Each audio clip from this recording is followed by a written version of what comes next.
How do you turn a $36,000 a month dumpster business into $152,000 in just 6 months?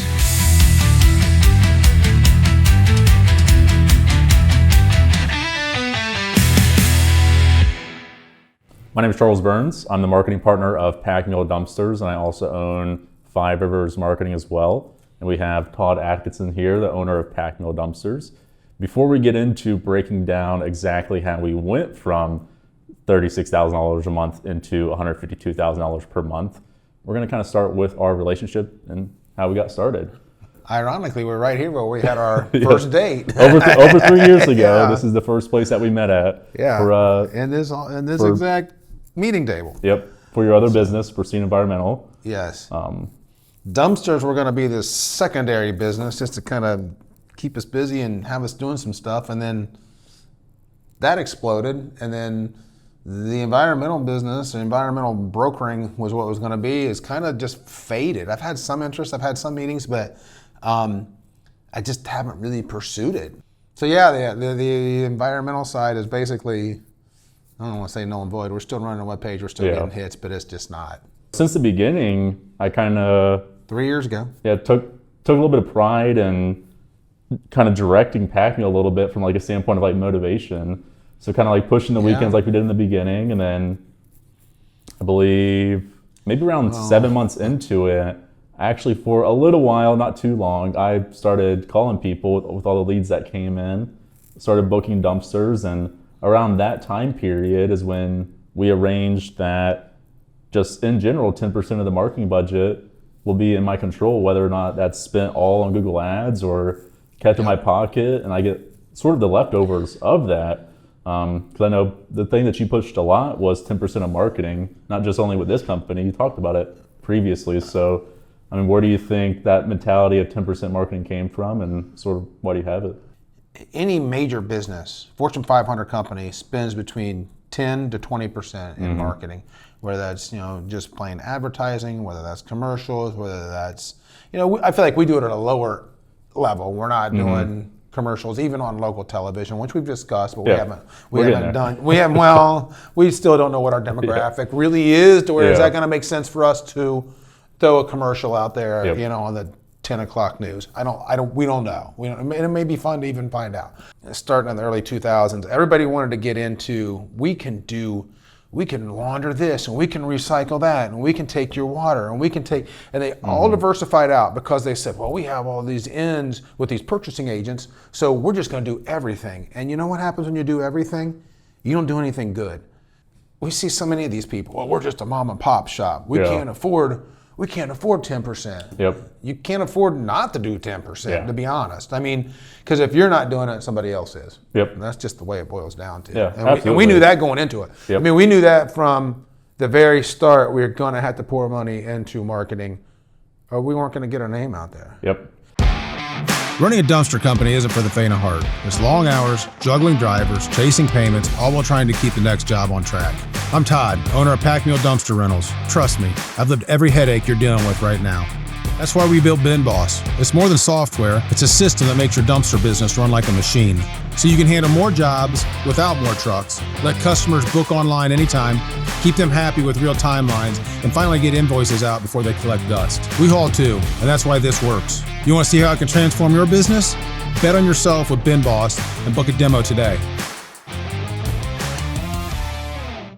So what we also had in mind since the beginning, and we've talked about this quite a few times, was reputation.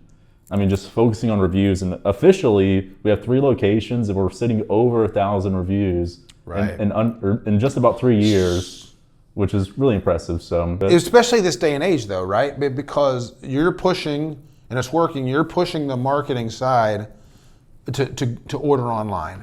Yep. And nobody's going to order online. Most people aren't going to order online unless they know what they're getting into. Exactly. So, and we had that discussion before, because I remember the first time we got, a bad review. I'm like, oh my gosh, it's, we did everything for this customer, and you're like, don't worry about it. Bad reviews are still good because it's a review. The bad reviews aren't necessarily always bad, because those are the reviews that people are going to look at first. So if your response is appropriate, then they can actually help you get those customers, because they see a business responding in the correct way. And that's just sort of how it works out. And, Google, if anything, they prioritize volume more so than having a 5.0 star. So you'll see a lot of these top ranking companies have a 4.8, 4.7, or even 4.6, but that's also because they have over 1,000 reviews. Well, that was kind of a long, drawn out, took longer than what we expected. I know we've talked about it just a little bit, but I got contacted just a couple days before Thanksgiving, November. I don't know how these people got my number. I never did ask. I should have asked. I had just visited a landfill that we were going to take trash to. C&D material. It could only take C&D. And we needed an outlet. I hadn't been out of there more than 20 minutes. I got a phone call from these guys who had offered us 39 dumpsters, 2 Kenworth trucks, much bigger trucks kind of than what we really would need. But I did a little research, found out the trucks are fairly easy to work on. And my initial response to them was, hey, look, we don't really need all of those dumpsters. I'll maybe take half. Maybe I'll take 1 truck. And then I guess this is probably where, more wisdom than intelligence kicks in and says, you know what, I bet if you took a chance on yourself, if you bet on yourself, I bet you could get those 39 dumpsters out there. So we started negotiating. Lo and behold, they have, we want you to buy the business. This is how much we think the business is worth. Well, no, we don't think it's really worth that because we can do our own marketing and they're north of us and we don't want to fool with that. So then they said, well, here's what it is for the equipment. Okay, well, here's what my price is for your equipment, which was less. It wasn't too far away. It was reasonable. It was a reasonable rebuttal. Then we went through the game, and I don't even think it was a game because when this thing was said and done, I liked these guys, I trusted them. Even when it was over, I think we were both happy the way it worked out. But so it went from, I got somebody who wants to buy the business that they told me, well, you're on hold. Okay, I'll be on hold, didn't rush it. And then one guy fell through, thought we had a deal. Well, we got somebody else here who wants the business. That fell through. Then they had, we got somebody who wants to buy the equipment too. What's your best price? And at that time, I'd actually I had made an offer and lowered my offer by $75,000 because we had gone in and done the research to lease and buy new dumpsters. And we said, in order for it to make sense for us to purchase 2 used trucks, because we knew one would be down, we knew we could expect, probably $7,000 to $9,000 a month in maintenance on those 2 trucks. That's just a legitimate, again, kind of like doing the whole marketing thing, 10% for marketing. We expect you're going to do about 10% maintenance on trucks, on used trucks especially. If we would have leased one, that was how we factored it in. If we leased a truck, the maintenance should have been included in the lease. So even though it was a higher point, that truck should have been up and running and kept moving. Anyways, the deal came down. I offered $75,000 less, get a phone call, and they said, let's do it. So then I'm like, oh crap, what now? So I remember when you called me to let me know I was getting a Firehouse sub, and I just remember being like overly ecstatic for no reason, just sitting there waiting for my sub.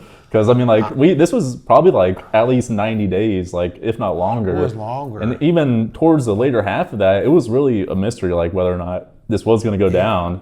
And that's what they sort of brought on themselves, because I think we did a bunch of spreadsheets. And that's when we really started looking at lease. Like the last time they were like, hey, we still have some guy here. I was like, okay, well, we're doing 30 yards regardless is what it came down to. We have already made up our mind on that.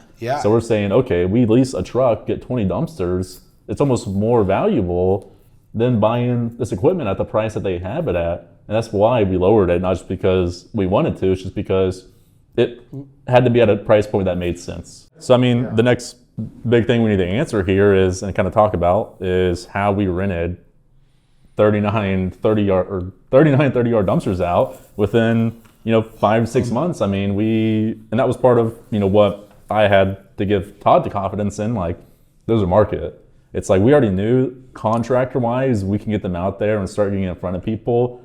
I knew that up to this point we were actually avoiding 30-yard keywords. As far as like on Google Ads and certain things like that, not a single dollar was going towards targeting that. So I knew ad spend wise that we can get these rented out. combined with being super competitive, and like we still are competitive. There's probably one other individual that has similar pricing to us, but in the beginning we were more so competitive on those 10 and 14 day rentals, just because that's where we have 39 dumpsters. Yeah, I don't want them in the yard. I'd rather them be somewhere else and then give them a great deal for a longer term rental that we're still profitable on, but we just have so many that we can afford to do that. And that's a battle everybody I know faces, like, how big should my yard be? And then if I bring too many dumpsters back, what's going to happen? Yeah. So that was a whole it's like we different didn't have situation room for where 39 dumpsters. we trickled those in, started spreading them out. That's part of the agreement that we worked out. Yep. You guys keep them there at your yard for just a bit until we can get them out. And as that worked out, I mean, we got lucky to get their yard too in Moraine, to where we can keep dumpsters, and that's worked out great for us. But, and it was funny enough, around this time period, at the same time, my brother-in-law started working and driving for Pack Mule. Yes. So not only was I invested of getting these 30 yards rented out, I was also having my brother-in-law in mind, like, okay, I want to make sure that he's busy, he stays busy. So kind of getting into the numbers as far as how much I spent on advertising. I mean, for example, in January when we did $36,000, I only spent $4,800, which is actually more than 10%. Yeah. We've, that's communicated with Todd. Like sometimes we have to overspend. So it's like, as far as like, that's just all towards Google Ads that month. I mean, not any more money was put in anything else except Facebook ads as well. But then going into February, we had $57,000 of revenue and still spent $6,000 on ad spend. So once again, overspending on ad spend, because these months are a little hard for us just because we're in Ohio, so we have winter, and just sometimes we understand we have to overspend on the ads to keep the guys busy is what the issue kind of rises. But going into March, when we started getting our 30-yard dumpsters, I actually started bumping up ads already to try to get ahead of the curve. So we had $76,000 in revenue, and that month we had spent $7,400. So under 10% that month, but $7,400 on pay-per-click ads is really healthy. I mean, there's not a whole lot of other dumpster companies that are spending that much. And then going into April, which is our biggest jump, where we actually had our 30 yards kind of going out there at a pretty good pace, we had done $119,000 in revenue in April and spent a total of $9,100 on ad spend. So I was fully committed to having every single bit of marketing budget go towards getting these 30 yards rented out, just because I didn't care about making money on top of that. I mean, there's still other marketing things beyond the ad spend, like social media, SEO. I mean, a lot of money goes towards that as well, but just ad spend is just pay-per-click ads is so hefty. I mean, we spent $2,000 on Facebook ads, $5,500 on Google ads, and $1,800 on Bing ads.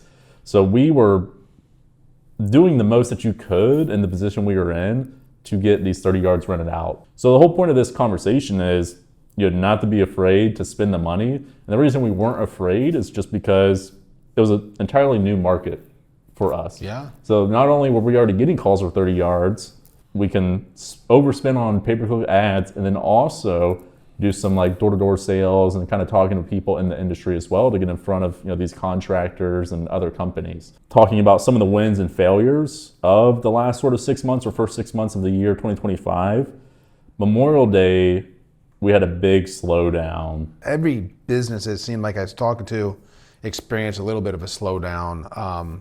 But then we just found, I mean, basically by gathering intelligence from our drivers and from people who work at the transfer station, everybody was slow. Like they were seeing our trucks more than they were seeing anybody else's, which was good intel for us. And we said, well, we're not going to increase, we're not going to decrease prices. We're just going to stay where we are because the two options when you're slow is decrease pricing or increase marketing. And I have to be in a position where what makes the most sense, because that marketing budget can be put towards other things other than just ad spend as well. If you remember the first time we had just gotten into the commercial side of the transfer station, we just had our hook lifts. I think we had one, maybe we're getting ready for our second hook lift. And then one of the big dumpster companies came through, and we were seeing, every time I went in, I was seeing them. And our business was going down, and we're seeing them, and they're really marketing the crap Of course, they're not here anymore. Nope. Ironically, but they were here every single day, and they were paying big money for Google Ads. Yep. Big money. And we made some adjustments then because we had to. We felt like our business was, and it was just me and another driver at the time. So I felt like I was more on top of the daily transfer station activities because I'm more on top of the daily business stuff now by not driving as much. But then I was seeing who was coming in and out of the dump, and that's kind of how it goes to us, now asking the same, who you seeing the most of. We've gotten good relationships with people in the transfer facility, asking them who they're seeing the most of. But we made those adjustments really fast. We went and found that person. We found their pricing. We matched their pricing. Actually, I think we were actually like $2 cheaper is what I said it to. Well, I think it may have been $2 cheaper. But then we found out, kind of what their weaknesses were. And I feel like we exploited those. And like I said, they're not even... Yeah, no, they're gone. We were seeing them for a while, and they had to go to, the guys always laugh, I call it the civilian side, but they were on that side of the transfer station to where they're waiting in 2-hour lines just to do one dumpster. Yeah. And, we're flying in and out and not even having to, wait like they do. I don't know how they were making any money, but what it boiled down to was we panicked just a little bit, but we didn't. It worked out for the best on those because we kind of forced them out of the area where they were similar to us. I mean, they kind of had similar trucks. They were a little shorter dumpsters still. So it's like our dumpsters have a little bit of a competitive advantage, but their pricing was insane. I mean, like they were priced super competitively and their reputation was just like, they were on top of it. I mean, I feel like they had 200 reviews super quick.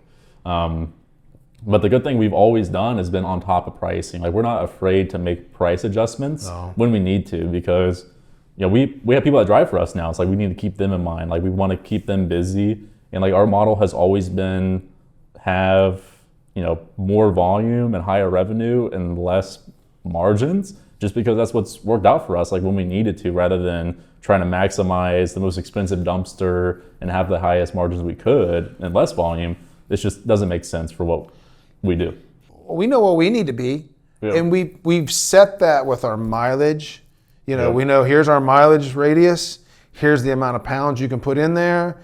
Here, we know again, and we were under earlier this year 10% for maintenance, marketing, everything else. We know where our margins are, and like I know last year when we did our review, we were right there. We were at 23%. That's what we had shot for, was a 23% margin. That's what we want this year. Actually, I think we're okay with a little bit less with the 22% because the 30-yarders are a little bit different margins, but there's more revenue, and we discussed it, and we're happy with that. So at the end of this year, we may be down to 22% is kind of my guess. Maintenance is going to play a lot in that, right? Absolutely.